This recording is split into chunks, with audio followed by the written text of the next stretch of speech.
Assalamualaikum warahmatullahi wabarakatuh. Kami dari Kompak 2 ingin mempresentasikan hasil tugas kami yang berjudul Risk in the Supply Chain. Sebelumnya perkenalkan, nama saya Nabila Hana Aprilia dengan NIM B11 2023-08142. Perkenalkan, saya Saladin Herdiana, NIM B11 2023-08166. Saya Kamila Sinaharulisa dengan NIM B11 2023-08359. Pengertian umum Supply Chain Risk Management. Supply Chain Risk Management merupakan perpaduan antara konsep Supply Chain Management dan Risk Management, yang mana Supply Chain Risk Management berkolaborasi dengan partner supply chain dalam mengaplikasikan proses risk management.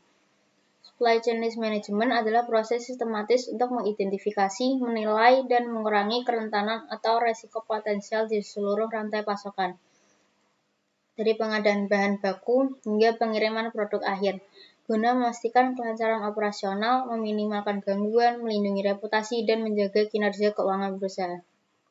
Kemudian ada konsep Supply Chain Risk Management, proses sistematis untuk mengidentifikasi, menganalisis, dan mengelola ancaman di seluruh rantai pasokan, dari pemasok hingga pelanggan, untuk meminimalkan dampak negatif pada operasional, reputasi, dan keuntungan. Pastikan kelangsungan bisnis melalui strategi proaktif seperti identifikasi kerentanan, penilaian dampak, dan mitigasi risiko banjir. Untuk konsep SCRM yang ideal bersifat proaktif. Kita tidak menunggu masalah datang, tapi kita mencari di mana letak kerentanan kita, melakukan penilaian dampak seberapa parah jika hal itu terjadi, dan menyiapkan langkah mitigasinya. Untuk contoh yang tertera di slide, ada mitigasi risiko banjir. Sebuah pabrik berada di area rawan banjir.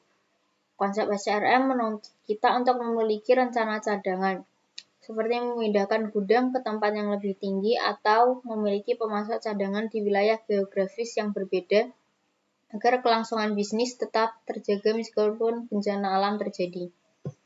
Kemudian ada kriteria dan karakteristik Supply Chain Risk Management. Kriteria ada 4.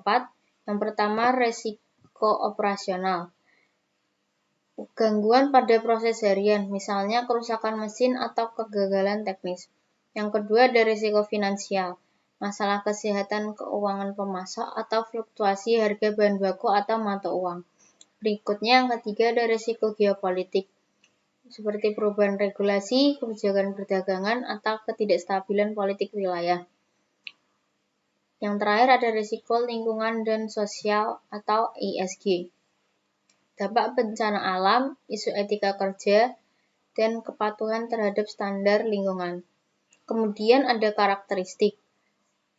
Karakteristik di sini ada 4 juga. Yang pertama, visibilitas real time, yaitu kemampuan memantau seluruh aliran rantai pasok dari hulu ke hilir secara transparan melalui teknologi. Kedua, ada ketahanan atau resilience, yaitu kapasitas untuk pulih dengan cepat setelah terjadi gangguan tanpa merusak struktur bisnis secara permanen. Ketiga, ada kecerdasan prediktif, yaitu menggunakan teknologi AI dan data analitik untuk memprediksi potensi gangguan sebelum benar-benar terjadi.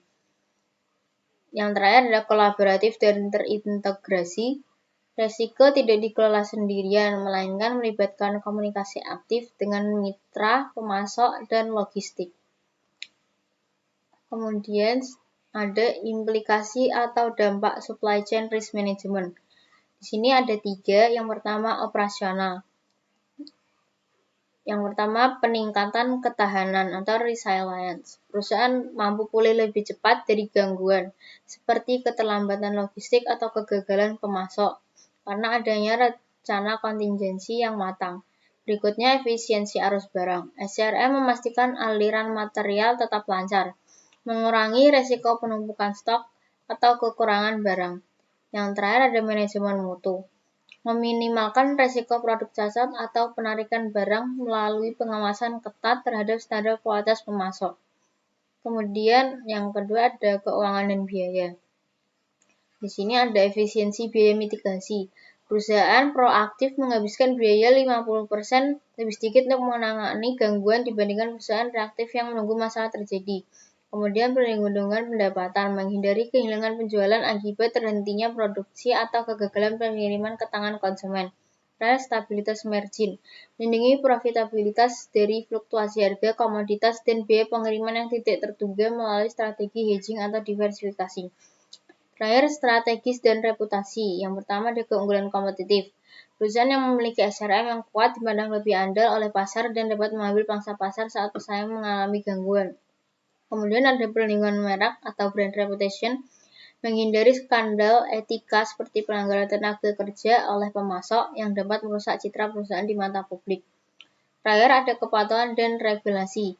Pastikan perusahaan terhindar dari denda hukum dengan mematuhi standar environmental, social, and governance, dan hukum perdagangan internasional. Selanjutnya dilanjutkan oleh teman saya. Selanjutnya ada kepentingan dalam SCRM. SCRM memiliki peran penting dalam menjaga kelancaran operasional rantai pasok. Tanpa manajemen risiko yang efektif, perusahaan dapat menghadapi konsekuensi yang merugikan seperti penurunan kualitas produk, peningkatan biaya, penundaan pengiriman, atau bahkan kehilangan pelanggan. Selanjutnya, manfaat SCRM. Yang pertama, peningkatan keandalan rantai pasok. Dengan mengelola resiko secara efektif, perusahaan dapat meningkatkan keandalan rantai pasok mereka. Yang kedua, peningkatan efisiensi dan produktivitas. SCRM dapat membantu perusahaan mengidentifikasi dan mengatasi hambatan operasional dalam rantai pasok. Yang ketiga, peningkatan kepercayaan pelanggan. Dengan manajemen risiko yang efektif, perusahaan mampu menjamin ketersediaan produk tepat waktu sekaligus menjaga kualitas bagi pelanggan. Yang terakhir, ada pengurangan biaya. Perusahaan dapat menghindari biaya tambahan terkait dengan penundaan pengiriman, kekurangan stok, atau perbaikan produk yang cacat. Fokus risiko dalam supply chain yang kelompok kami pilih adalah supply chain vulnerability atau kerentanan rantai pasok.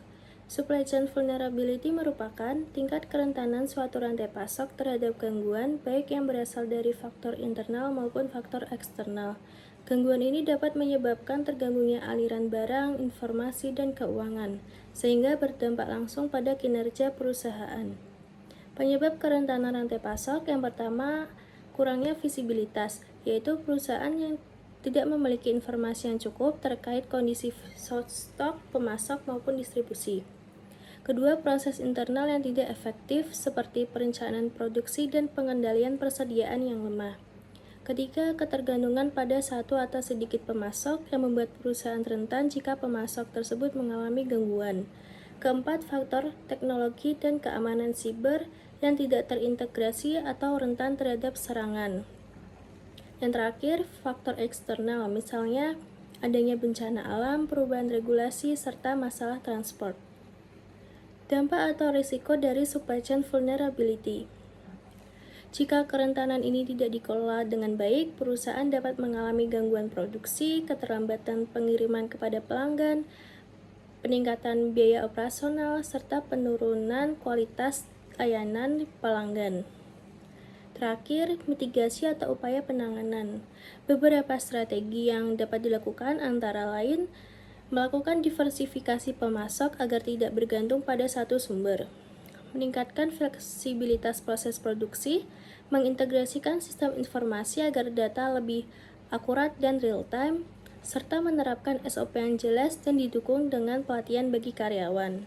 Dengan mitigasi yang tepat ini, perusahaan dapat mengurangi risiko dan meningkatkan ketahanan rantai pasok. Selanjutnya, studi kasus perusahaan kami pilih dari Industrial Engineering Online Journal tahun 2025 berjudul Analisis dan Mitigasi Risiko Supply Chain pada PT Ebako Nusantara dengan metode House of Risk. PT Ebako Nusantara merupakan sebuah perusahaan manufaktur furnitur yang menerapkan sistem make to order dan berorientasi ekspor. Berdasarkan hasil penelitian, PT Ebako Nusantara menghadapi beberapa permasalahan dalam rantai pasoknya. Yang pertama, ada keterlambatan pasokan bahan baku. Kedua, permintaan konsumen yang sering berubah secara mendadak. Ketiga, adanya human error pada proses produksi, serta perubahan jadwal produksi dan peningkatan biaya operasional.